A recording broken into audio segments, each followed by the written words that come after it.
Hii ni Jum TV Online. Furaha kiganjani.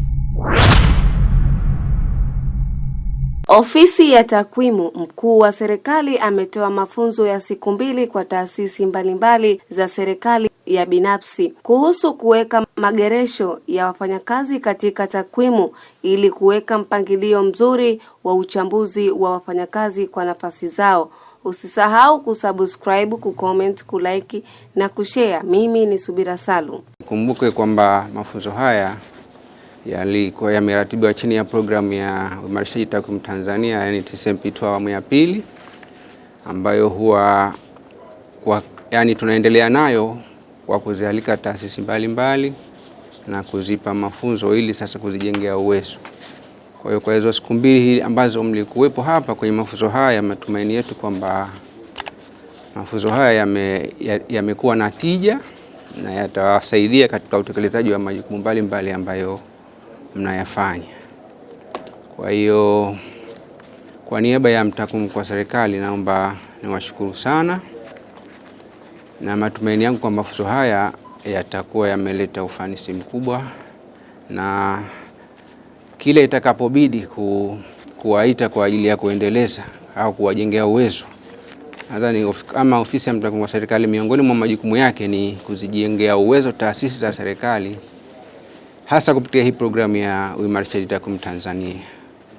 Kwa hiyo kwa niaba ya mtakwimu mkuu wa serikali naomba nitamke rasmi mafunzo haya ya mageresho ya TASCO yamefungwa rasmi mpaka mara nyingine tutakapowaita tena.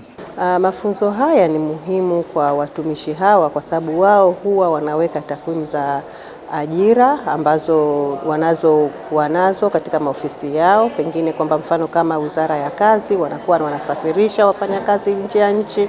Kwa hiyo tulikuwa tunawafundisha jinsi ya kuweka wale wafanyakazi kutokana na yale majukumu yao ya kazi wanaokwenda, basi wayaweke kwa kuzingatia kwamba kwa mageresho ambayo au codes ambazo kwamba zipo internationally, kwamba kodi hizi kwamba zinahusisha mgawanyo au mdadavuo wa wafanyakazi, kwamba kila aina ya kazi iliyokuwepo basi kwamba shirika la kazi limelipa geresho ambalo linakuwa rahisi katika uchambuzi wake. Kwa hiyo ni mazuri ambayo kuna haja ya kuendelezwa kwa taasisi zetu hizo za binafsi au za serikali, kwa sababu tunaweza kumpanga mtumishi katika profession yake au katika kada yake.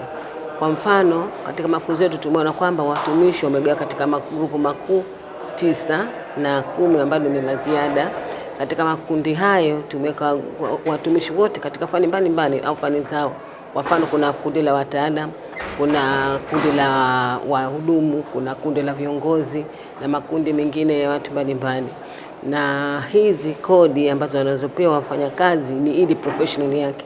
Mfano, unaweza kumkuta mtu yeye ni mtumishi, ukasema huyu ni mtumishi au ni kiongozi, lakini unamjua nini professional yake na nini kazi yake. Nafikiri mafunzo haya ni mazuri kuendelezwa hadi katika taasisi mbalimbali ili kuweza kumclassify mfanyakazi au kumjua mfanyakazi pamoja na kazi zake anazofanya, lakini vile vile tutamjua hasa yule mfanyakazi fani yake ni ipi kulingana na taaluma zake au na elimu yake. Kwa hiyo haya mafunzo ni mazuri, na nafikiri tutaanza kwa kama sisi watu wa vyama vya wafanyakazi, tutaanza kwa wafanyakazi na kuwaomba watu wa ofisi ya mtakwimu mkuu wa serikali kushirikiana nao katika kuwasaidia watendaji wengine wa vyama vya wafanyakazi, lakini vile vile kushusha katika taasisi zetu ambazo tunazifanyia au tunaziongoza katika maeneo yetu ya kazi. Nishauri taasisi ya ofisi ya mtakwimu mkuu kuendelea kuwapatia mafunzo ya kuwajengea uwezo watumishi katika taasisi mbalimbali ili waweze katika kusaidia katika kuwagawanya, katika kurahisisha katika uchambuzi wa takwimu zao.